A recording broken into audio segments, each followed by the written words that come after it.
Meeting اس نہج پر پہنچ چکی ہے جہاں فصیح ذوالفقار کے خلاف کوئی ثبوت اور گواہ موجود نہیں ہے۔ محترمہ ناسرین کے عمل نے ادارے کی ساخت کو نقصان پہنچانے کی کوشش کی ہے، اسی لیے انہیں اس ادارے سے بے دخل کیا جاتا ہے۔ لیکن ابھی زبیر اوان کی بات بیچ میں ہی تھی کہ میٹنگ روم کی زرد بتیاں گل ہو گئیں۔ سب نے یکلخت ہی چہرے اٹھا کر اوپر دیکھا تھا۔ کمرے میں ایک ہما ہمی سی مچ گئی تھی۔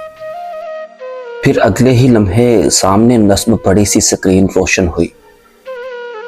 سب نے چونک کر اس کی جانب دیکھا تھا۔ پھر اس سکرین پر کچھ ابھرا، چلتے پھرتے انسان، فصیح ذوالفقار کا مکروہ وجود۔ وہ شانزے کو دیوار سے لگائے اسے زد و کوب کر رہا تھا۔ پھر راہداری کے اس حصے کی جانب آ نکلی تھی۔ اس نے آگے بڑھ کر کتابیں کرسی پر پھینکیں اور اسے زور دار سا چانٹا لگایا۔ کمرے میں پھیلے اندھیرے کے باوجود بھی اسے اس روم میں براجمان ہر شخص کا چہرہ سیاہ پڑتا محسوس ہو رہا تھا۔ وہ بے یقینی سے جم کر رہ گئی تھی۔ یہ کیا بکواس ہے؟ بند کرو اسے۔ یہ کس نے چلایا؟ یہ مجھے پھنسوانے کی سازش کی جا رہی ہے۔ زبیر، اسے بند کرواؤ۔ اور زبیر اوان گھبرا کر اپنی نشست سے اٹھ کھڑا ہوا تھا، لیکن اب دیر ہو چکی تھی۔ سب کے چہرے پھیرے سے بے یقینی سے سامنے چلتی ویڈیو کو تک رہے تھے، لیکن وہاں محض راہداری کی فوٹیج نہیں تھی، وہاں اس کے آفس کی فوٹیج بھی قطار در قطار آ رہی تھی۔ کچھ ایسی ویڈیوز تھیں کہ سب نے ایک دوسرے سے نگاہیں چرائی تھی۔ ناسرین کا چہرہ ان سب ویڈیوز کو دیکھ کر بے ساختہ گلابی ہو گیا تھا۔ اسی لمحے میٹنگ روم کے بند دروازے کے پار سے حرم گزرا تھا، مسکراتا ہوا، سر پر کیپ اور چہرے پر ماسک چڑھائے۔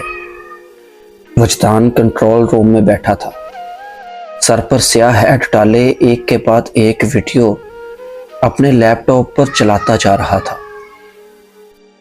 اس نے میٹنگ روم کا سسٹم ہیک کر لیا تھا اور اب وہ اسے جیسے چاہے کنٹرول کر سکتا تھا۔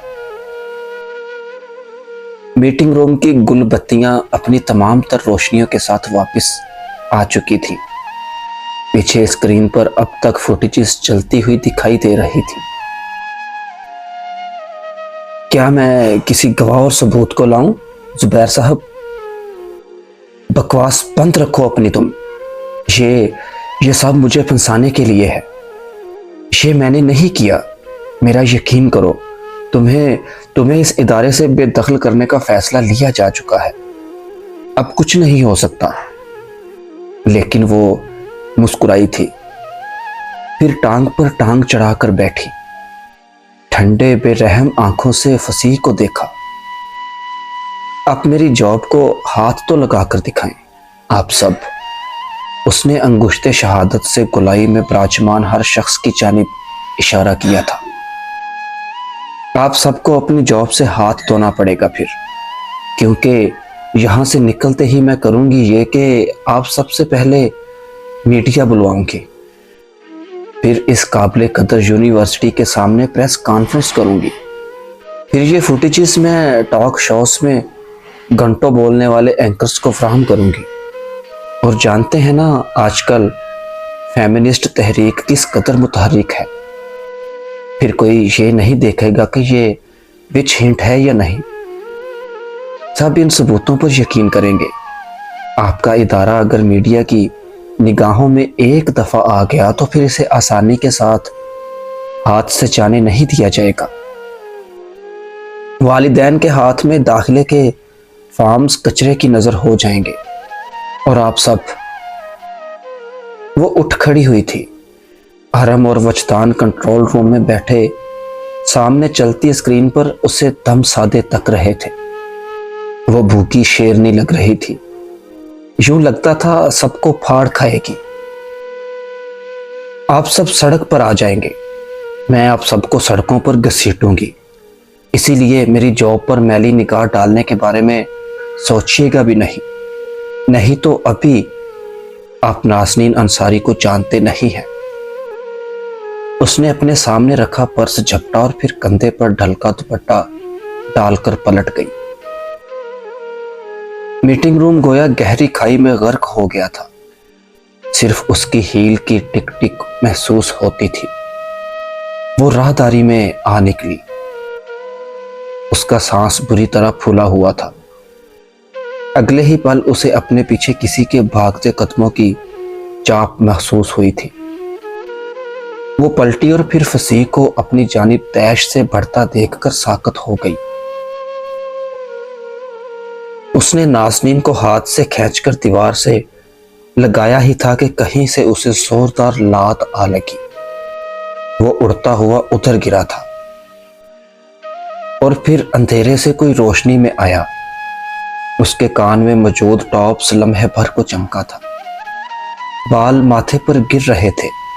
جینز جیکٹ میں ملبوس وہی لڑکا تھا جس نے نازنین کو اس دن روک کر غصہ دلایا تھا۔ راہداری کے دوسرے سرے پر کنٹرول روم کے دروازے کے سامنے کھڑا حرم ساکت رہ گیا تھا۔